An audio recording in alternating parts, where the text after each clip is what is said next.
मैं काफ़ी अरसे तो पंजाब की पॉलिटिक्स देखदा और मेरे हिसाब के नाल सब तो अमीर अगर कोई सियासी खानदान पंजाब का है तो बादल परिवार। अज मैं तुहाडे सामने पंजाब की बदहाली और इन्हां दी संकीर्ण विचारधारा, छोटी सोच का एक होर प्रमाण देन जा रहे हैं कि किस तरह एक फकरे कौम शख्सियत हैलीकॉप्टर के ट्रैवल का 500 रुपया भी लेंदी है टीए। और इत्थे ही गल सीमित नहीं, मतलब मैं ये छोटे भाई का अज फैन हो गया है। गिलजिया साहब का पुत्र है। ये जो मेरे को आया और इन्हें मैंने कागज दिखाए, मैं हैरान रह गया, सुन हो गया भी वाकई। फिर मैं इन्हू 2-3 बार चैक किया भी भाई ये सही है, क्योंकि मैं हर रोज़ सुनता हाँ कि किसी को ग्रैचुटी नहीं मिली जी, किसी को PF नहीं मिले जी, फलानी थां के उत्ते तनख्वाह जी है वो जुगाड़ नाल दिती गई जी। फिर जो मैं आ देखिया तो सुन होना लाजमी सी। ये पैसे जिहड़े प्राइवेट हैलीकॉप्टर ते चार्टरां दे उत्ते खर्चे गए 10 साल च, कहते हैं ऐश विद कैश। 2007 तो लैके 2017 तक जो राज भाग सी इन्हां दा, वो 1 अरब 21 करोड़, मतलब 121 करोड़ रुपये प्राइवेट हैलीकॉप्टरां ते प्राइवेट चार्टरां दे उत्ते सैर दे लई खर्चे बादल परिवार ने। वो च पता नहीं किन्ने बंदे इन्हां दे परिवार दे 25 दे बंदे ही सी। ठीक है जी, तुसी साडा हैलीकॉप्टर देख लो, एक सरकारी हैलीकॉप्टर है कैप्टन साहब दे कोल 9 महीनों 25 लाख रुपया खर्चे। तो जे तुसी साल का लाओ, चलो 30 ला लो, 35 ला लो, हाँ जी, तां भी 10 सालों के 3 करोड़ रुपया नहीं बनना। तो सरकारी हैलीकॉप्टर का अड हैगा करीब करीब 7.5 करोड़ 3 सालों के। यदा मतलब करीब 130 करोड़ रुपया कल्ले हैलीकॉप्टरां दे उत्ते खर्चा। और साडी सरकार ने, तुसी देख लो, असी इनकम टैक्स भी आपदा देन डे हाँ। कोई VIP कल्चर नहीं गा। साडे चीफ मिनिस्टर ने एक साल दे विच कोई 30 लाख रुपया इस हैलीकॉप्टर के उत्ते खर्चा होगा। होर तो होर छड्डो, मतलब हैरानगी मैनू इस गल की हुंदी है भी जिथे असी इन्ना कुछ छड्ड रहे हैं और फाइनैंशियल वित्ती हालत को देखते हुए असी माड़ियां मोटियां एडजस्टमेंटां भी करते हैं। आपदियां गड्डियां भी, मेरे को तो गड्डी भी जी सरकारी नहीं, 8 लाख चली दी सी मैनू गड्डी जी सी, मेरे को सरकारी नहीं, मेरे को आपदी प्राइवेट गड्डी है। मैं प्राइवेट गड्डी बड़े मंत्री साडे प्राइवेट गड्डियां ही ने। ठीक है जी, ट्रैवल अलाउंस जितने हैलीकॉप्टर के उत्ते चीफ मिनिस्टर जा रहा 500 रुपया भी क्लेम कर रहे हैं। इदू वड्डी हैरानगी की गल कि होर सब तो वड्डी गल जिहड़ी इहने मैनूं दसी, मैनूं यकीन नहीं आया। मैडम सुरिंदर कौर जी बड़े धार्मिक सी, पाक पाकीज़ा शख्सियत ने, और मैं उन्होंने ध्यान लाउंदे भी देखिया, धार्मिक काम करते भी देखिया। विछोड़ा दे गए, काल चलाना कर गए, कहना नहीं चाहिए, पर तुसीं ये मुंडे तो सुनो कि उन्होंने डैथ तो बाद एक्ट की उलंघना करते हुए बगैर बोर्डिंग कार्ड, बगैर टिकटां के पैसे क्लेम किए गए उन्होंने न्यूयॉर्क यात्रा के। दस बई पेज दे। गिलजिया साहब का पुत्र है, साडे MLA साहब संगत सिंह गिलजिया जी का बेटा है, दलजीत सिंह गिलजिया। और इन्ना वधिया काम किया मुंडे ने, मतलब ये जे नौजवान जिहड़े ने ये दुध का दुध करते तो पानी का पानी करते, न्याय करते। I see a very bright future in this boy. दस बई सर लास्ट वाला पैरा पढ़ के सुना, स्टेपल चक लियो, लास्ट पढ़ के सुना। सर टीए क्लेम है। कोई नहीं, कोई नहीं, कोई नहीं। हाँ माइक आ गया, लग माइक, माइक आवाज़ बजा दूंगा, मुंडा जवान सब कुछ।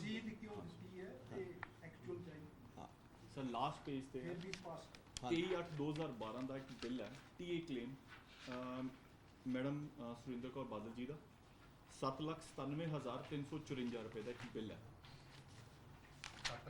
7,97,354 दो टिकटां का बिल है। 354 रुपए 354 रुपए ये दो टिकटां का बिल है जी। Delhi to New York to Delhi. Actual date of travel है जी, पहली ट्रैवल डेट है वो 24/3/2010 की है ट्रैवलिंग, और सैकेंड ट्रैवल है 5/11/2010। दो ट्रैवल होए ने, एक मार्च मंथ एक नवंबर मंथ, और उन्हों का टोटल सी 7,97,000। ये गवर्नमेंट की फाइल के उपर नोटिंग है कि इस हवाई संबंधी टिकट तो बोर्डिंग पास ट्रेस नहीं हो सके, फिर भी आप बिल दिता। 2.5 साल बाद आप क्लेम किया, 2010 से ट्रैवल किया, 23/8/2012 में बिल पास होया। और अगे नोटिंग च है, ये सुनो, गवर्नमेंट की नोटिंग है, ਵੱਖ-ਵੱਖ ਸਮਿਆਂ ਦੌਰਾਨ ਮੈਡੀਕਲ ਇਲਾਜ ਤੇ ਹੋਏ ਖਰਚੇ ਦੀ ਅਦਾਇਗੀ ਲਈ ਬਿੱਲ ਪ੍ਰਾਪਤ ਹੋਏ, ਜਿਨ੍ਹਾਂ ਦੀ ਅਦਾਇਗੀ ਵਿੱਤ ਵਿਭਾਗ ਅਤੇ ਡਾਇਰੈਕਟਰ ਸਿਹਤ ਤੇ ਪਰਿਵਾਰ ਭਲਾਈ ਵਿਭਾਗ ਵੱਲੋਂ ਪ੍ਰਵਾਨਗੀ ਲੈਣ ਉਪਰੰਤ ਫਾਈਨਲ ਪੇਮੈਂਟ ਕਰ ਦਿੱਤੀ ਗਈ ਹੈ। ਪਰੰਤੂ ਹਵਾਈ ਜਹਾਜ਼ ਰਾਹੀਂ ਕੀਤੀ ਯਾਤਰਾ ਤੇ ਆਏ ਖਰਚੇ ਦੀ ਅਦਾਇਗੀ ਨਹੀਂ ਕੀਤੀ ਗਈ, ਕਿਉਂਕਿ ਮੁੱਖ ਮੰਤਰੀ ਦਫ਼ਤਰ ਵੱਲੋਂ ਸ਼੍ਰੀਮਤੀ ਬਾਦਲ ਜੀ ਦੇ ਵਿਦੇਸ਼ ਯਾਤਰਾ ਤੇ ਆਏ ਖਰਚੇ ਦੀ ਕੇਵਲ ਰਸੀਦ ਭੇਜੀ ਗਈ ਸੀ, ਜਦਕਿ ਐਕਟ ਅਨੁਸਾਰ ਕੀਤੇ ਦੌਰੇ ਦੀ ਟਿਕਟ ਤੇ ਬੋਰਡਿੰਗ ਪੇਸ਼ ਕਰਨੇ ਜ਼ਰੂਰੀ ਸਨ। ਐਕਟ ਅਕੋਰਡਿੰਗ ਇਹ ਐਕਟ ਦੀ ਵਾਇਓਲੇਸ਼ਨ ਦੇ ਬਾਅਦ ਵੀ ਅਸੀਂ 7 ਲੱਖ ਇਹ ਜੋ ਟੀਏ ਕਲੇਮ ਦਾ ਐਕਟ ਹੋਏਗਾ ਜੀ, ਐਕਟ ਦੇ ਅਕੋਰਡਿੰਗ ਆਪਾਂ ਕਲੇਮ ਕਰ ਸਕਦੇ ਹਾਂ। ਔਰ ਇਹ ਗਵਰਨਮੈਂਟ ਦੀ ਨੋਟਿੰਗ ਹੈ ਫਾਈਲ ਦੇ ਉੱਪਰ। ਸਰ ਲਾਸਟ ਪੈਰਾ ਚੱਕੋ, 455 ਇਹ ਸਰ ਲਾਸਟ ਚੱਕੋ ਜੀ, ਪਿੱਛੋਂ ਚੱਕੋ ਜੀ, ਪਿੱਛੋਂ 15 ਕੁ ਪੇਜ ਅੱਗੇ ਆ ਜਾਓ ਜੀ, ਪਿੱਛੋਂ 15 ਪੇਜ ਲਿਖਿਆ ਭਾਜੀ ਉੱਪਰ ਆਹੀ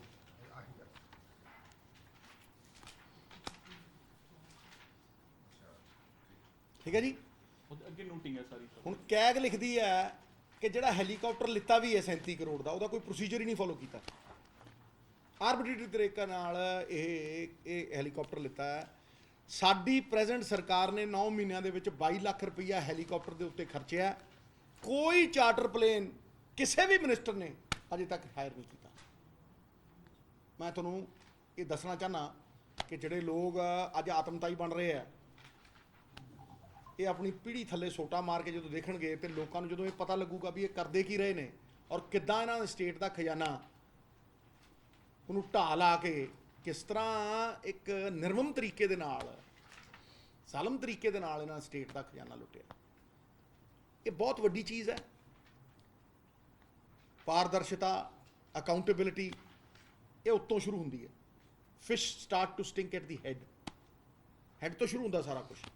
ਔਰ ਮੈਂ ਇਹੋ ਜਿਹੀਆਂ ਮਿਨੀਮਮ 5 ਪ੍ਰੈਸ ਕਾਨਫਰੰਸਾਂ ਕਰੂੰਗਾ, ਕਿਉਂਕਿ ਐਕਸਪੋਜ਼ ਵੱਡੇ ਵੱਡੇ ਹੈ। ਇਸ ਕਰਕੇ ਮੈਂ ਨਹੀਂ ਚਾਹੁੰਦਾ ਵੀ ਇੱਕ ਦਿਨ ਦੇ ਵਿੱਚ ਹੀ 4-5 ਚੀਜ਼ਾਂ ਤੁਹਾਨੂੰ ਦੱਸਾਂ। ਤੱਥਿਆਂ ਦੇ ਉੱਤੇ, ਅੰਕੜਿਆਂ ਦੇ ਉੱਤੇ ਇੱਕ ਇੱਕ ਚੀਜ਼ ਤੁਹਾਡੇ ਸਾਹਮਣੇ ਲਿਆਉਂਗਾ, ਔਰ ਤੁਲਨਾਤਮਕ ਸਤਰ ਦੇ ਉੱਤੇ ਤੁਸੀਂ ਆਪ ਹੀ ਦੇਖ ਲੈਣਾ ਕਿ ਅਸੀਂ ਕਿੱਥੇ ਖੜੇ ਹਾਂ ਤੇ ਇਹ ਕਿੱਥੇ ਖੜੇ ਹਾਂ। ਔਰ ਇਹ ਸਾਰੇ ਡਾਕੂਮੈਂਟ ਔਨ ਰਿਕਾਰਡ ਨੇ। ਇਹ ਸੰਕੀਰਣ ਵਿਚਾਰਧਾਰਾ ਜਿਹੜੀ ਹੈਗੀ ਹੈ, ਇਹ ਪ੍ਰਮਾਣਿਤ ਕਰਦੀ ਹੈ ਵੀ ਤੁਹਾਡੇ ਆਪਦੇ ਬਿਜ਼ਨਸ ਜਿਹੜੇ ਨੇ ਉਹ ਕਿੱਦਾਂ ਪ੍ਰਫੁੱਲਿਤ ਹੋ ਰਹੇ ਆ। ਤੇ ਜਦੋਂ ਸਟੇਟ ਦੀ ਗੱਲ ਆਉਂਦੀ ਹੈ ਉਦੋਂ ਤੁਸੀਂ ਕਦੇ ਨਹੀਂ ਸੋਚਿਆ ਵੀ ਇਹ ਕੀ ਹੋ ਰਿਹਾ। ਮੁਫਤ ਕਾ ਚੰਦਨ ਘਿਸ ਮੇਰੇ ਨੰਦਨ, ਹਾਂਜੀ, ਇਹ ਤੇ ਮੁਫਤ ਕਾ ਚੰਦਨ ਘਿਸ ਮੇਰੇ ਨੰਦਨ, ਇਹ ਮੁਹਾਵਰਾ ਜੀ ਪੁਰਾਣਾ, ਹਾਂਜੀ। ਇਹ ਤੇ ਲੋਕਾਂ ਦੇ ਖੂਨ ਪਸੀਨੇ ਦੇ ਪੈਸੇ ਜਿਹੜੇ ਨੇ ਇਹ ਬਰਬਾਦ ਕੀਤੇ ਗਏ ਹੈ। This is not there money. ਭਾਈ ਆਪਣੇ ਹੋਟਲਾਂ ਤੋਂ ਕਢਾ ਕਢੂ ਕੇ ਮਤਲਬ ਇੰਨਾ ਖਰਚਾ ਕਰ ਸਕਦੇ, ਪੁੱਛੋ ਨਾ। ਸਵਾਲ ਪੈਸਿਆਂ ਦਾ ਨਹੀਂ ਹੈ, ਸਵਾਲ ਇਹ ਹੈ ਵੀ ਕਿਸ ਤਰੀਕੇ ਦੇ ਨਾਲ ਸਟੇਟ ਦੇ ਖਜ਼ਾਨੇ ਨੂੰ ਖਾਲੀ ਕੀਤਾ ਗਿਆ ਔਰ ਪੰਜਾਬ ਨੂੰ ਖੁਸ਼ਹਾਲ ਤੋਂ ਬਦਹਾਲ ਕੀਤਾ ਗਿਆ। ਬੜੀ ਵੱਡੀ ਜ਼ਿੰਮੇਵਾਰੀ ਆ। ਔਰ ਕਿੱਡੇ ਕਿੱਡੇ ਵੱਡੇ ਲੋਕ ਕਿੱਡੀ ਛੋਟੀ ਸੰਕੁਚਿਤ ਵਿਚਾਰਧਾਰਾ ਦੇ ਸ਼ਿਕਾਰ ਨੇ, ਕਿੱਡੀ ਸੌੜੀ ਸੋਚ ਹੈ ਇਹਨਾਂ ਦੀ। ਇਹ ਕਾਗਜ਼ਾਂ ਦੇ ਨਾਲ ਮੈਂ ਅੱਜ ਪ੍ਰਮਾਣਿਤ ਕਰ ਰਿਹਾ। ਅਗਲੀ ਮੇਰੀ ਪ੍ਰੈਸ ਕਾਨਫਰੰਸ 2-4 ਦਿਨਾਂ ਦੇ ਬਾਅਦ ਇੱਕ ਵੱਡੇ ਖੁਲਾਸੇ ਦੇ ਨਾਲ ਫੇਰ, ਉਹ ਤੋਂ ਬਾਅਦ ਇੱਕ ਫੇਰ, ਤੇ ਜਿਹੜਾ ਐਂਡ ਹੈ ਉਹ ਤਾਂ ਛਿੱਕਾ ਹੀ ਹੈ। ਚੌਕੇ ਚੌਕੇ ਚੌਕੇ ਫਿਰ ਛਿੱਕਾ। ਗੱਡੀਆਂ ਦੇ ਪੈਸੇ ਵੀ ਇਹਦੇ ਨਾਲ ਗੱਡੀਆਂ ਦੇ ਪੈਸੇ ਵੀ ਨੇ, ਜੇ ਤੁਸੀਂ ਉਹ ਵੀ ਦੇਖਣਾ ਚਾਹੋ ਤਾਂ ਉਹ ਦੱਸ ਮੁੰਡਿਆ। ਉਹ 52 ਆਫੀਸ਼ੀਅਲ ਕਾਰਸ ਇਹਨਾਂ ਨਾਲ ਚੱਲਦੀਆਂ ਸੀ। 52 ਆਫੀਸ਼ੀਅਲ ਕਾਰਸ 32 ਸੀਐਮ ਸਾਹਿਬ ਨਾਲ ਚੱਲਦੀਆਂ ਸੀ, 19 ਸਰਦਾਰ ਸੁਖਬੀਰ ਸਿੰਘ ਬਾਦਲ ਨਾਲ ਚੱਲਦੀਆਂ ਸੀ। ਹੈਲੀਕਾਪਟਰ ਦੇ ਨਾਲ ਨਾਲ ਉਹਨਾਂ ਦੇ ਅਫੀਸ਼ੀਅਲ ਗੱਡੀਆਂ ਦਾ ਤੇਲ ਦਾ ਵੀ ਖਰਚਾ ਹੈ। 32 ਕਾਰਾਂ ਬੰਦੇ ਨਾਲ ਸਰਦਾਰ ਪ੍ਰਕਾਸ਼ ਸਿੰਘ ਬਾਦਲ ਜੀ ਨਾਲ ਚੱਲਦੀਆਂ ਸੀ ਤੇ 19 ਕਾਰਾਂ ਸਰਦਾਰ ਸੁਖਬੀਰ ਸਿੰਘ ਬਾਦਲ ਨਾਲ ਅਫੀਸ਼ੀਅਲ ਕਾਰਾਂ ਚੱਲਦੀਆਂ ਸੀ, ਜਿਨ੍ਹਾਂ ਦਾ ਤੇਲ ਦਾ ਖਰਚਾ ਲੱਗ ਗਿਆ। ਹੈਲੀਕਾਪਟਰ ਨਾਲ ਉਹ ਇੰਕਲੂਡ ਨਹੀਂ ਹੈਗਾ ਜੀ, ਹੈਲੀਕਾਪਟਰ ਤੋਂ ਬਾਹਰ ਹੈ। ਮੇਰੇ ਕੋਲ 2 ਜਿਪਸੀਆਂ ਨੇ, ਇੱਕ ਪੁਰਾਣੀ ਹੈ, ਉਹਦੇ ਪਟੇ ਟੁੱਟੇ ਰਹਿੰਦੇ ਆ, ਉਹ ਫਿਰ ਪਟੇ ਲਵਾ ਕੇ ਫਿਰ ਟਾਂਕੇ ਟੂਕੇ ਲਵਾ ਕੇ ਫਿਰ ਤੁਰਦੇ। ਉਹ ਭਜਦੀ ਨਹੀਂ ਮੇਰੀ ਜਿਹੜੀ ਗੱਡੀ, ਉਹ ਭਜਦੀ ਹੈ, ਤੇਜ਼ ਭਜਦੀ ਹੈ। ਜਿਹੜੀ ਪਹਿਲੀ ਗੱਡੀ ਲਈ ਸੀ 8 ਲੱਖ ਪੁਰਾਣੀ ਸੀ, ਉਹ 7-8 ਥਾਵਾਂ ਤੇ ਖੜਦੀ ਹੁੰਦੀ ਸੀ। ਮੈਂ ਵਾਪਸ ਮੋੜ ਕੇ ਆਪਣੀ ਗੱਡੀ ਤੇ ਆ ਗਿਆ। ਸਵਾਲ ਇੰਨਾ ਹੈ ਕਿ ਇਹ ਜੋ ਕੁਝ ਹੋਇਆ ਹੈ ਇਹ ਤੁਹਾਡੇ ਸਾਹਮਣੇ ਹੈ। ਤੁਸੀਂ ਚੌਥਾ ਪਾਇਆ ਹੋ ਲੋਕਤੰਤਰ ਦਾ। ਕੋਈ ਪੰਜਾਬ ਦੇ ਨਾਲ ਇਸ ਨਿਰਦਈ ਤਰੀਕੇ ਦੇ ਨਾਲ ਵਰਤਾਰਾ ਕਰੂਗਾ? ਥੈਂਕ ਯੂ ਵੈਰੀ ਮਚ, ਧੰਨਵਾਦ। 121 ਕਰੋੜ ਜਿਹੜੇ ਹੈ ਹਾਂਜੀ ਹੈਲੀਕਾਪਟਰ ਦੇ ਖਰਚੇ ਸਾਰੇ ਇਹਨਾਂ ਦੇ ਟੂਰ ਪ੍ਰਾਈਵੇਟ ਨੇ। ਹਾਂਜੀ ਹਾਂਜੀ, ਪ੍ਰਾਈਵੇਟ ਦੇਖੋ ਸਹੀ ਤੁਸੀਂ ਚਾਰਟਰ ਕਲੀਅਰਲੀ ਲਿਖਿਆ ਪ੍ਰਾਈਵੇਟਲੀ। ਸਰਕਾਰੀ ਦਾ ਲੱਗ ਗਿਆ ਜੀ, ਸਰਕਾਰੀ ਦਾ ਕਾਲਮ ਲੱਗ ਬਣਿਆ ਹੋਇਆ, ਉਹਦਾ ਫਿਊਲ ਦਾ ਤੇ ਮੇਨਟੇਨੈਂਸ ਦਾ ਕਾਲਮ ਲੱਗ ਗਿਆ। ਸਪੈਸੀਫਿਕਲੀ ਪੁੱਛਿਆ ਗਿਆ ਪ੍ਰਾਈਵੇਟ ਤੇ ਕਿੰਨਾ ਖਰਚਾ ਹੈ। ਇਹਨਾਂ ਨੇ ਪੁੱਛਿਆ ਵੀ ਸਰਕਾਰੀ ਦੌਰੇ ਸੀ ਜੀ। ਇਹ ਤਾਂ ਜੀ ਪ੍ਰਾਈਵੇਟ ਚਾਰਟਰਡ ਤਾਂ ਲਏ ਨੇ ਕੁਝ। ਸਰਦਾਰ ਬਿਕਰਮ ਸਿੰਘ ਮਜੀਠੀਆ ਘੁੰਮਦੇ ਰਹੇ ਨੇ। ਮਹਾਰਾਜ ਮੇਰੀ ਗੱਲ ਨੂੰ ਸੁਣ, ਆਦੇਸ਼ ਪ੍ਰਤਾਪ ਮੈਂ ਸਿੰਘ ਬੰਬੇ ਜਾਣਾ ਹੋਵੇ ਦਿੱਲੀ, ਮੇਰੀ ਗੱਲ ਨੂੰ ਸੁਣ ਲੈ, ਮੈਂ ਬੰਬੇ ਜਾਣਾ ਹੋਵੇ, ਦਿੱਲੀ ਜਾਣਾ ਹੋਵੇ ਤੇ ਮੈਂ ਕਹਾਂ ਜੀ ਵੀ ਮੈਂ ਚਾਰਟਰ ਤੇ ਜਾ ਰਿਹਾ ਤੇ ਮੈਂ ਉੱਥੇ ਜਾ ਕੇ ਕੁਝ ਵੀ ਕਰਾਂ ਤੇ ਮੈਂ ਕਹਾਂ ਜੀ ਇਹ ਤਾਂ ਸਰਕਾਰੀ ਦੌਰਾ ਸੀ। ਭਾਈ ਸਰਕਾਰੀ ਦੌਰੇ ਤੇ ਕੈਪਟਨ ਸਾਹਿਬ ਵੀ ਕਰ ਰਹੇ ਆ, ਸਰਕਾਰੀ ਦੌਰੇ ਤੇ ਮੈਂ ਵੀ ਕਰ ਰਿਹਾ, ਸਰਕਾਰੀ ਦੌਰੇ ਮੰਤਰੀ ਬਾਦਲ ਵੀ ਕਰ ਰਹੇ ਆ, ਸਰਕਾਰੀ ਦੌਰੇ ਸਾਡੇ ਮੰਤਰੀ ਵੀ ਕਰ ਰਹੇ ਆ, ਤੇ ਫਿਰ ਕਿਸੇ ਨੇ ਆ ਖਰਚੇ ਪਾਤੇ। ਸਿੱਧੂ ਸਾਹਿਬ ਹਾਂਜੀ ਇਹਦੇ ਵਿੱਚ ਮੈਂ ਐਂਟਰੀਆਂ ਕਾਫੀ ਪੜ੍ਹੀਆਂ ਜੀ। ਗੁਜਰਾਤ ਅਹਿਮਦਾਬਾਦ ਦੇ ਵੀ ਹੋਏ ਆ, ਜਿਹੜੇ ਅੱਗੇ ਮੀਟਿੰਗਾਂ ਅਟੈਂਡ ਕਰਨ ਦਾ ਕਾਲਮ ਵੀ ਲਿਖਿਆ ਆ ਤੇ ਬਾਦਲ ਸਾਹਿਬ ਨੇ ਆਹ ਮੀਟਿੰਗ ਅਟੈਂਡ ਕੀਤੀ। ਜੀ ਕੀ ਇੱਕ ਚੀਫ ਮਿਨਿਸਟਰ ਦਾ ਜਿਹੜਾ ਦੌਰਾ, ਫੋਰ ਐਗਜ਼ਾਮਪਲ, ਅਗਰ ਉਹ ਅਹਿਮਦਾਬਾਦ ਜਾਂਦਾ ਤੇ ਉਹ ਸਰਕਾਰੀ ਨਹੀਂ ਹੈ? ਮੇਰੀ ਇੱਕ ਗੱਲ ਨੂੰ ਸੁਣੋ, ਸਰਕਾਰੀ ਦੌਰੇ ਸਾਡੇ ਨਹੀਂ ਹੈਗੇ। ਸਰਕਾਰੀ ਦੌਰੇ ਅਸੀਂ ਪ੍ਰਾਈਵੇਟ ਚਾਰਟਰ ਪਲੇਨਾਂ 'ਚ ਕਰ ਰਹੇ ਹਾਂ। ਨਹੀਂ, ਮੈਂ ਤੁਹਾਨੂੰ ਇਹੀ ਜਵਾਬ ਦੇ ਰਿਹਾ, ਮੈਂ ਉਹਦਾ ਜਵਾਬ ਹੀ ਦੇ ਰਿਹਾ ਤੁਹਾਨੂੰ। ਮੈਂ ਕਿਹਾ ਤੁਸੀਂ ਮੀਟਿੰਗ ਜਿੰਨੀ ਮਰਜ਼ੀ ਕਰੋ, ਮੀਟਿੰਗ ਕੈਪਟਨ ਸਾਹਿਬ ਵੀ ਜਾਂਦੇ ਆ, ਮੈਂ ਵੀ ਜਾਂਦਾ, ਹਰ ਬੰਦਾ ਜਾਂਦਾ ਹੈ ਮੀਟਿੰਗ ਅਟੈਂਡ ਕਰਨ। ਸਰਕਾਰੀ ਦੌਰ, ਹੁਣ ਮੈਂ ਜੇ ਗਿਆ ਵਰਲਡ ਬੈਂਕ ਦਾ ਦੌਰਾ ਅਟੈਂਡ ਕਰਨ, ਮੈਂ ਆਪਣਾ ਪ੍ਰਾਈਵੇਟ ਦੌਰਾ ਵੀ ਅਟੈਂਡ ਕੀਤਾ ਹੈ, ਕਿਸੇ ਨੂੰ ਪਤਾ ਵੀ ਨਹੀਂ ਲੱਗਿਆ। ਮੇਰੀਆਂ ਆਪਦੀਆਂ ਟਿਕਟਾਂ ਸੀਗੀਆਂ, ਮੇਰਾ ਆਪਦਾ ਖਰਚਾ ਸੀ, ਮੈਂ ਭੁੱਜ ਜਾ ਕੇ ਆਇਆ। ਉਹ ਨਹੀਂ, ਸਰਕਾਰੀ ਦੌਰਾ ਹੈ। ਜਾਂ ਤਾਂ ਤੁਸੀਂ ਸਰਕਾਰੀ ਗੱਡੀ 'ਚ ਜਾਓਗੇ ਜਾਂ ਤੁਸੀਂ ਸਰਕਾਰੀ ਹੈਲੀਕਾਪਟਰ ਜਾਓਗੇ। ਅਸੀਂ ਤੇ ਚਾਰਟਰ ਨਹੀਂ ਕਰਕੇ ਗਏ। ਇਹ ਜਿਹੜਾ ਰੇਤ ਦੀਆਂ ਖੱਡਾਂ ਵਾਸਤੇ ਤੁਸੀਂ ਗਏ ਸੀ ਤੇਲੰਗਾਨਾ ਵਗੈਰਾ, ਹਾਂਜੀ, ਇਹ ਤੁਹਾਡਾ ਸਰਕਾਰੀ ਦੌਰਾ ਨਹੀਂ? ਬਿਲਕੁਲ ਸਰਕਾਰੀ ਦੌਰਾ ਹੈ, ਬਿਲਕੁਲ ਸਰਕਾਰੀ ਦੌਰਾ ਹੈ, ਮੈਂ ਬਿਲਕੁਲ।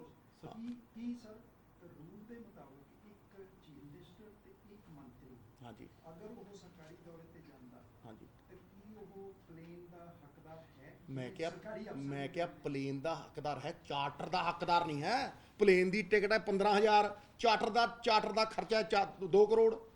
ਕਮਾਲ ਕਰੀ ਜਾਂਦੇ ਹੋ ਤੁਸੀਂ। ਜਿਹੜੀ ਤੁਸੀਂ ਚੀਜ਼ ਪੁੱਛ ਵਾਹ। ਰਹੇ ਹੋ ਸਰ, ਸਾਡੇ ਕੋਲ ਗਵਰਨਮੈਂਟ ਹੈਲੀਕਾਪਟਰ ਆਲਰੇਡੀ ਹੈਗਾ। ਹੈਗਾ, ਫਿਰ ਤੁਸੀਂ ਚਾਰਟਰ ਕਿਉਂ ਕਰ ਰਹੇ ਹੋ?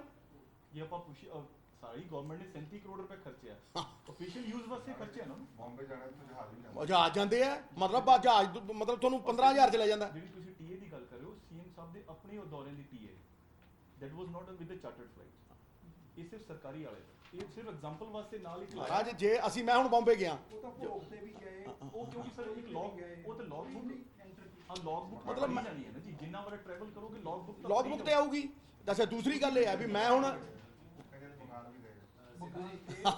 ਵਿਆਹ ਤੇ ਵੀ ਗਏ ਜੀ, ਜਥੇਦਾਰਾਂ ਦੇ ਉਹਨਾਂ ਵਾਲੀ ਦੇ ਵਿਆਹ ਦੇ ਬੇਟੇ ਦੇ ਵੀ ਗਏ, ਉੱਥੇ ਦਾ ਵੀ ਜਿਹੜਾ ਸਰਕਾਰੀ ਹੈਲੀਕਾਪਟਰ ਹੈ ਉਹਦਾ ਐਕਸਪੈਂਡੀਚਰ ਹੈ ਜਿਹੜਾ ਚਾਰਟਰਸ ਦਾ ਕਿੰਨਾ ਕੁ ਡਿਫਰੈਂਸ ਬਹੁਤ ਡਿਫਰੈਂਸ ਹੈ। ਸਰਕਾਰੀ ਹਸਪੀਟਲ ਜਿਹੜਾ ਇਹਦਾ ਹੈਲੀਕਾਪਟਰ ਦਾ ਖਰਚਾ ਹੈ ਉਹ 7 ਕਰੋੜ ਹੈ, ਔਰ ਜਿਹੜਾ ਚਾਰਟਰਾਂ ਦਾ ਔਰ ਮਤਲਬ ਆ ਦੇਖ ਲਓ 3 ਸਾਲਾਂ ਦਾ 7 ਕਰੋੜ ਰੁਪਈਆ ਹੈ। 2013 ਤੋਂ 31/8/2016 ਤੱਕ 2 ਕਰੋੜ 14,85,000 ਦਾ ਤੇਲ ਫੂਕਿਆ ਗਿਆ, 5 ਕਰੋੜ 8,36,953 ਦਾ ਮੇਨਟੇਨੈਂਸ ਖਰਚਾ, 7.5 ਕਰੋੜ ਰੁਪਏ ਦੇ ਲੱਗ 7.25 ਕਰੋੜ ਰੁਪਏ ਸਰਕਾਰੀ ਦਾ 3 ਸਾਲ। ਮਹਾਰਾਜ ਜਿੱਦਾਂ ਅਸੀਂ ਚੱਲ ਰਹੇ ਹਾਂ, ਸਾਡਾ 10 ਸਾਲਾਂ ਦਾ ਸਾਰੇ ਮੰਤਰੀ ਤੇ ਚੀਫ ਮਿਨਿਸਟਰ ਮਿਲਾ ਕੇ ਖਰਚਾ ਟੋਟਲ 3 ਕਰੋੜ ਨਹੀਂ ਆਣਾ, 2 ਕਰੋੜ। ਕੀ ਪਤਾ 10 ਸਾਲ ਕਰੋਗੇ। ਚਲੋ 10 ਸਾਲ ਕਰਾਂਗੇ, 4 5 ਤਾਂ ਤੁਸੀਂ 5 ਤਾਂ ਸਾਡੇ ਕੋਲ ਹੈ। ਹੋ ਸਕਦਾ ਉਹ ਤਾਂ ਕਹਿੰਦੇ 25 ਸਾਲ ਦਾ ਕਬਜ਼ਾ ਅਸੀਂ ਤਾਂ ਨਹੀਂ ਕਿਹਾ, ਤੇ ਕਿੱਥੇ ਗਿਆ ਕਬਜ਼ਾ ਹੈ? ਅਸੀਂ ਤਾਂ ਨਹੀਂ ਕਿਹਾ। ਲੇਕਿਨ ਇਹ ਹੈ ਕਿ ਇਹਨਾਂ ਨਾਲ ਕੰਪੇਅਰ ਕਰਨਾ ਤਾਂ 10 ਸਾਲ ਹੀ ਕਰਨਾ ਪਊ ਨਾ। ਇਹਨਾਂ 10 ਸਾਲਾਂ 'ਚ ਖਰਚੇ ਅਸੀਂ 5 ਦਾ ਕਰ ਲਓ, ਤੁਸੀਂ 3 ਦਾ ਕਰ ਲਓ, ਜਿੰਨਾ ਮਰਜ਼ੀ ਕਰ ਲਓ। ਹਾਂਜੀ, ਉਹਨਾਂ ਦੀ ਇਹ 'ਚ ਡਿਟੇਲ ਨਹੀਂ ਦਿੱਤੀ, ਉਹਨਾਂ ਨੇ ਡਿਟੇਲ ਖਰਚਾ ਅਸੀਂ ਦਿੰਦੇ ਰਹੇ ਹਾਂ ਜੀ। ਅਮਾਊਂਟ ਕਿੰਨੀ ਡਿਸਬਰਸ ਕੀਤੀ, ਉਹਨਾਂ ਨੂੰ ਰਿਮਬਰਸ ਕੀਤੀ ਕੰਪਨੀਆਂ ਨੂੰ, ਉਹ ਅਮਾਊਂਟ ਦਿੱਤੀ ਉਹਨਾਂ ਨੇ। ਅਸੀਂ ਈਅਰ ਵਾਈਜ਼ ਹੀ ਉਹਨਾਂ ਕੋਲ no charter plane was hired by any minister in our government, nor the chief minister, ਇੱਕ ਵੀ ਗੱਲ ਨੂੰ ਸਮਝ ਲੈ। ਤੇ ਇੱਥੇ ਜਿਹੜੀ ਹੈਗੀ ਆ, ਇਹ ਮਤਲਬ ਟੋਟਲ ਜਿਹੜਾ ਹੈਗਾ ਹੈਲੀਕਾਪਟਰ ਵੀ ਜਿਹੜਾ ਖਰੀਦਿਆ ਕੈਗ ਨੇ, ਉਹਦੇ ਤੇ ਵੀ ਉਹ ਲਾਇਆ ਕੈਗ ਕਿ ਭਾਈ ਤੁਸੀਂ ਕੈਗ ਰਿਪੋਰਟ, ਉਹ ਕਹਿੰਦੀ ਪ੍ਰੋਸੀਜਰ ਨਹੀਂ ਫੋਲੋ ਕੀਤਾ, ਕੋਈ ਟੈਂਡਰ ਟੁੰਡਰ ਦੱਸੋ, ਦੇयर इज नो ਪ੍ਰੋਸੀਜਰਸ। ਸਿੱਧੂ ਸਾਹਿਬ ਹਾਂਜੀ। ਪਰ ਰੂਲ ਆਪਣੇ ਚਾਰਟਰ ਫਲਾਈਟ ਲੈ ਨਹੀਂ ਸਕਦੇ, ਬਿਲਕੁਲ ਨਹੀਂ ਲੈ ਸਕਦੇ। ਮੈਨੂੰ ਨਹੀਂ ਪਤਾ ਇਹਦਾ ਕੀ ਹੈ ਭਾਈ, ਲੈ ਸਕਦੇ ਜਾਂ ਨਹੀਂ ਲੈ ਸਕਦੇ, ਗਵਰਨਮੈਂਟ ਹਾਇਰ ਕਰ ਸਕਦੀ ਹੈ ਪ੍ਰਾਈਵੇਟ, ਜੋ ਮਰਜ਼ੀ ਕਰ ਸਕਦੀ ਹੈ, ਲੇਕਿਨ ਤੁਸੀਂ ਫਰਕ ਦੇਖੋ ਨਾ। ਮਤਲਬ ਜੋ ਤੁਹਾਡਾ ਸਰਕਾਰੀ ਜਿਹੜਾ ਉਹ ਹੈਗਾ ਹੈਲੀਕਾਪਟਰ, ਸਾਡੇ ਕੋਲ ਵੀ ਇੱਕ ਹੈ, ਅਸੀਂ ਵੀ ਸਰਕਾਰ ਆ ਕਿ ਨਹੀਂ, ਅਸੀਂ ਅੱਡ ਸਰਕਾਰ ਆ, ਕੋਈ ਉੱਤੋਂ ਆਏ ਆ, ਸੁਰਖਾਬ ਦੇ ਪਰ ਲੱਗੇ ਆ ਉਹਨਾਂ ਦੇ, ਕੀ ਹੈ ਇਹੋ ਜਿਹਾ ਕੀ ਫਰਕ ਹੈ ਮਹਾਰਾਜ ਮੈਨੂੰ ਦੱਸੋ। ਅਸੀਂ 22 ਲੱਖ ਰੁਪਈਆ ਖਰਚ ਰਹੇ ਹਾਂ ਸਾਲ ਦਾ, 9 ਮਹੀਨਿਆਂ ਦਾ ਤੁਸੀਂ 30 ਲੱਖ ਲਾ ਲਓ, 35 ਲਾ ਲਓ, ਤੇ ਇੱਥੇ ਸਾਲ ਦਾ 12 ਕਰੋੜ, ਸਰ ਸੈਕੰਡਲੀ ਜਿਨ੍ਹਾਂ ਨੇ ਯੂਜ਼ ਕੀਤਾ 13 ਕਰੋੜ। ਉਹ ਸਰਦਾਰ ਬਿਕਰਮਜੀਤ ਸਿੰਘ ਮਜੀਠੀਆ ਨੇ ਕੀਤਾ, ਮੈਡਮ ਨੇ ਕੀਤਾ, ਸਰਦਾਰ ਸੁਖਬੀਰ ਸਿੰਘ ਬਾਦਲ, ਉਹਨਾਂ ਕੋਲ ਤਾਂ ਕਨਕਲੇਵ ਆਲਰੇਡੀ ਹੈਗਾ ਸੀ, ਉਹਨਾਂ ਕੋਲ ਗੱਡੀਆਂ ਸੀ, ਕੀ ਜ਼ਰੂਰਤ ਸੀ ਸਾਡੇ ਕੋਲ ਹੈਲੀਕਾਪਟਰ ਤੇ ਜਾਣ ਦੀ। ਭਾਈ ਇਹ ਤੇ ਮੇਰੀ ਆਪਸ਼ਨ ਹੈ, ਮੈਂ ਹੁਣ ਜਾਣਾ ਦਿੱਲੀ ਸਰਕਾਰੀ ਕੰਮ ਲਈ, ਮੈਂ ਗੱਡੀ ਤੇ ਚਲੇ ਜਾਣਾ, ਚਲੋ 2000 ਰੁਪਏ ਦਾ ਪੈਟਰੋਲ ਪੈ ਗਿਆ, 3 ਦਾ ਪੈ ਗਿਆ ਜੀ, ਠੀਕ ਹੈ ਪੈ ਗਿਆ। ਹੁਣ ਜੇ ਮੈਂ ਕਹਾਂ ਮੈਂ ਇੱਥੋਂ ਜਾਣਾ ਦਿੱਲੀ, ਮੈਂ ਚਾਰਟਰ ਤੇ ਜਾਊਂਗਾ, 2 ਕਰੋੜ ਰੁਪਈਆ ਲੱਗੂ ਠੱਕ। 5-7 ਲੱਖ ਰੁਪਈਆ ਇੱਥੋਂ ਜਾਣ ਨੂੰ, ਫਿਰ 7-8 ਲੱਖ ਰੁਪਈਆ ਫਿਰ ਆਉਣ ਨੂੰ, ਉਵੇਂ ਵੀ ਕਰ ਸਕਦਾ। It is your choice. ਤੇ ਜਦੋਂ ਤੁਸੀਂ ਵਿੱਤੀ ਹਾਲਤ ਦੇਖਦੇ ਹੋ, ਜਦੋਂ ਤੁਸੀਂ ਹਿਸਾਬ ਕਿਤਾਬ ਦੇਖਦੇ ਹੋ, ਇਹ ਤੇ ਲੈਵਿਸ਼ ਉਹ ਹੈ, ਇਹ ਤੇ ਮਤਲਬ ਮੈਨੂੰ ਐ ਲੱਗਦਾ ਹੈ ਵੀ ਵਾਕਈ ਬਾਪ ਦਾ ਰਾਜ ਸੀ, ਮਤਲਬ ਵਾਕਈ ਬਾਪ ਦਾ ਰਾਜ ਸੀ। ਦਿੱਲੀ ਨੂੰ ਵੀ ਹਰ ਥਾਂ ਦੇ ਉੱਤੇ ਚਾਰਟਰ ਨੇ, ਮਤਲਬ ਟੋਟਲ ਤੁਸੀਂ ਦੇਖੋ ਕਿ ਇਹ ਮਤਲਬ ਮੈਂ ਸੋਚਦਾ ਹੁੰਦਾ ਸੀਗਾ ਵੀ ਸੁਣਦਾ ਹੁੰਦਾ ਸੀ, ਫਿਕਰੇ ਸੁਣਦਾ ਹੁੰਦਾ ਸੀਗਾ ਕਿ ਭਾਈ ਫਲਾਣੇ ਦੇ ਬਾਪ ਦਾ ਰਾਜ ਹੈ, ਇੱਥੋਂ ਪਤਾ ਲੱਗਦਾ ਵਾਕਈ ਬਾਪ ਦਾ ਰਾਜ ਸੀ ਭਾਈ, ਵਾਕਈ ਬਾਪ ਦਾ ਰਾਜ ਸੀ। ਨਹੀਂ ਜੀ 1 ਘੰਟੇ ਦਾ ਜਾਂ 2 ਘੰਟੇ ਦਾ ਲੱਖ ਰੁਪਏ ਸ਼ਾਇਦ, ਆਈ ਥਿੰਕ 25,000 ਨਾਲ ਤਾਂ ਉਹਨਾਂ ਦਾ ਪੈਟਰੋਲ ਪੂਰਾ ਨਹੀਂ ਹੋਣਾ ਘੰਟੇ 'ਚ। ਉਹਦੇ ਕਰ ਦਿੱਤਾ ਤਾਂ ਫਿਰ ਫਰਕ ਹੀ ਪਏਗਾ, ਹੁਣ ਤਾਂ ਇਹਨਾਂ ਖਰਚਾ ਹੋ ਗਿਆ। ਨਹੀਂ ਮਤਲਬ ਦੱਸਣ ਦੀ ਗੱਲ ਹੈ ਕਿ ਜਿਹੜੇ ਬੰਦੇ ਅੱਜ ਸਾਫ਼ ਸੁਥਰੇ ਬਣਦੇ ਆ, ਚਿੱਟੇ ਬਣਦੇ, ਪੀੜੀ ਥੱਲੇ ਸੋਟਾ ਮਾਰ, ਤੁਸੀਂ ਕੀ ਕਰਦੇ ਰਹੇ ਹੋ? ਅੱਜ ਤੁਸੀਂ ਐ ਸੰਤ ਬਣੇ ਖੜੇ ਹੋ, ਹੈ ਕੀ ਸੀ ਤੁਸੀਂ? ਡਾਕੂ ਸੀ? ਕੀ ਸੀ ਤੁਸੀਂ? ਮਤਲਬ ਦੇਖੋ ਨਾ ਤੁਸੀਂ ਆਪਣੇ ਆਪ ਨੂੰ, ਜਿਹੜੇ ਸ਼ੀਸ਼ੇ ਦੇ ਘਰਾਂ ਦੇ ਵਿੱਚ ਰਹਿੰਦੇ ਰਹੇ ਆ, ਉਹ ਕਹੇ ਦੂਰੇ ਦੇ ਰੋੜੇ ਮਾਰਨ, ਕਿਹੜੇ ਮੂੰਹ ਨਾਲ ਮਾਰਨ? ਹਜੇ ਤੇ ਪਹਿਲਾਂ ਸ਼ੁਰੂ ਹੋਇਆ ਤੇ ਪਾਰਟੀ ਸ਼ੁਰੂ ਹੋਈ ਹੈ, 5 ਕਰੂੰ ਤੇ ਤੁਸੀਂ 5ਵੀਂ ਤੱਕ ਜਾਂਦੇ ਜਾਂਦੇ ਦੇਖਿਓ ਪੋਤੜੇ ਨਾਲ ਖੋਲਤੇ ਮੈਨੂੰ ਕਹੀਓ ਥੈਂਕ ਯੂ ਵੈਰੀ ਮਚ ਜੀ, ਥੈਂਕ ਯੂ ਸਰ, ਓਕੇ।